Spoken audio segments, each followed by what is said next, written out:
তো আমরা যখন গোরস্থানের দিকে যাইতেছিলাম, মানিকনগর গোরস্থান, সেইটা নাকি অনেক ভয়ঙ্কর একটি গোরস্থান।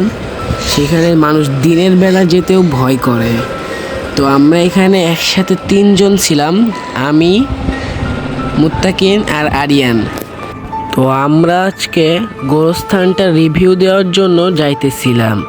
আমাদের হালকা ভয় করতেছিল, কিন্তু কিচ্ছু করার নাই, কারণ এই এক্সপিরিয়েন্সটা আমরা করতে চাই। এখানে নাকি জিনের সমস্যার কারণে এই মাদ্রাসাটা বন্ধ করে দিছে। সামনে যে এই প্লাস্টার না করা যে বাড়িটা দেখতেছেন, সেটাই হলো মাদ্রাসা। সেখানে মুত্তাকিন আর আরিয়ান না যাওয়ার জন্য বলছিল, কিন্তু আমি তাদেরকে জোর করে নিয়ে যাচ্ছিলাম, কারণ ভিডিওটি করার জরুরি। তো গাইস, আমরা যতই কাছে যাচ্ছি ততই ভয় বাড়তেছে। ভয় যতই সন্ধ্যা হবে ততই আরও ভয় বাড়বে। তো চলেন, লেটস গো, যাওয়া যাক গোরস্থানটি পরিদর্শন করার জন্য।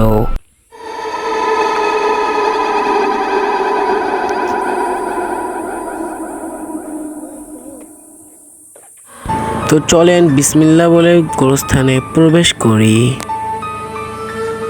আশেপাশে পুরো জায়গাটাই পুরো নিস্তব্ধ।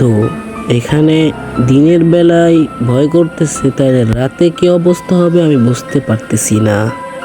আমার সাথে যেই 2 জন আছে, সেই 2 জনের তো ভয়ে অবস্থা পুরাই খারাপ।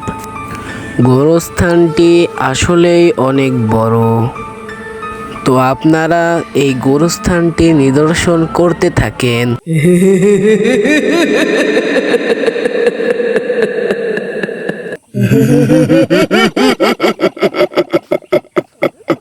তো আমরা এখন ভিতরে যাবার একটু ট্রাই দিব, দেখি আমরা ভিতরে যেতে পারি নাকি। কিরে মুত্তাকিন, তুই কি এখন ভিতরে যাবি? ভিতরে গেলে চল, দরজা খোল একটা, তাহলে ভিতরে যাব। ভাই আমার তো খুব ভয় করতেছে। আরে কোনো সমস্যা নেই, একটা দরজা খোল, তারপরেই দেখা যাবে। আল্লাহর উপর ভরসা রাখ, ঠিক আছে? মুত্তাকিন, বাম পাশের এই দরজাটা খোল। ঠিক আছে, খুলতাছি। আমার মনে হয় এই দরজাটাই সবচেয়ে বেশি ভয়ঙ্কর হবে। এই দরজাটাই খোল, তাড়াতাড়ি খোল মুত্তাকিন। সিট ক্লিনটা দেখ, ভালো করে আটকানো আছে মনে হয়। এখন বাজে হচ্ছে 6টা 30 মিনিট, প্রায় সন্ধ্যা হয়ে গেছে, বাইরে প্রায় অন্ধকার। হে মুত্তাকিন, তুই সাবধানে যাইস। আচ্ছা ঠিক আছে, চলো। তো আমরা আবার সাহস করে ঢুকে পড়লাম সেই গভীর রাস্তাটিতে। ওয়াসি ভাই, আমার অনেক ভয় করতেছে, আমরা সাবধানে থাকবো।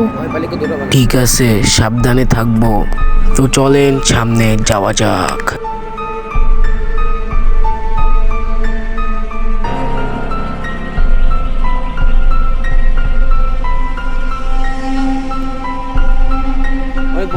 অনেক বড় গোরস্থান, তাই না?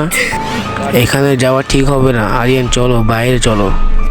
সত্যি কথা বলতে এই সামনের কোনো দেওয়ালে দেখা যাচ্ছে না, গোরস্থানটা এতটা বড়। মুত্তাকিন, আরেকটা রাস্তায় ঢোক, চল যাই দেখে আসি কি হয়।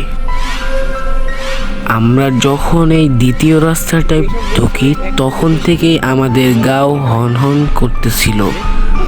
আমরা ঢোকার পর থেকেই বুঝতে পারি যে এখানে অ্যাবনর্মাল অ্যাক্টিভিটিস আছে। আরিয়ান, আসো তুমি। ভাই আমার জীবনে অনেক ভয় করতেছে, আমার গাড়া কেমন জানি ভারী হয়ে গেছে। মুত্তাকিন, তোকে কিছু হয়েছে? ভাই আমার যেন কেমন লাগতেছে।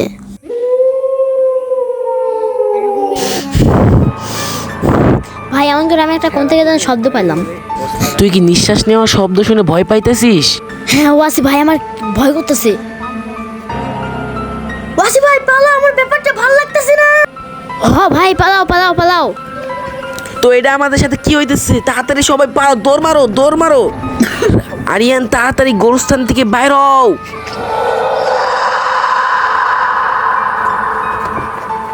আলহামদুলিল্লাহ, আমরা গোরস্থান থেকে বাইরে গেছি। আরিয়ান থামো, আমরা বাইরে গেছি। আমার সত্যি কথা কও তো আরিয়ান, তোমরা কি দেখছো? ভাই আমি এখানে আর 1 সেকেন্ডও থাকতে চাই না। ভাই আমি এখানে থাকতে চাই না। ভাই আমি এখান থেকে গেলাম, আমার খুব খারাপ লাগতেছে। দাঁড়া, আগে এখান থেকে যাস না। তো গাইস আমরা কবরস্থানে গেছিলাম, তো ওই জায়গায় কবরস্থান, তো আমরা ওখানে গেছি কি একটা অদ্ভুত শব্দ, আমি তো দেখেই পলাইছি। তো এরম দেখে তো আমার অবস্থা খারাপ। এই ওয়াসি, এটা কি ওইটা কি ওইটা কি ওইটা কি, দেখো ওয়াসি সাদা কালার, অবস্থা খারাপ। ওয়াসি ওয়াসি ওয়াসি পালাও। দাঁড়ায় আছে হ্যাট, কে যারে আসতেছি তো গাইস, ভিডিও শেষ, ভিডিও কার টাইম নাই।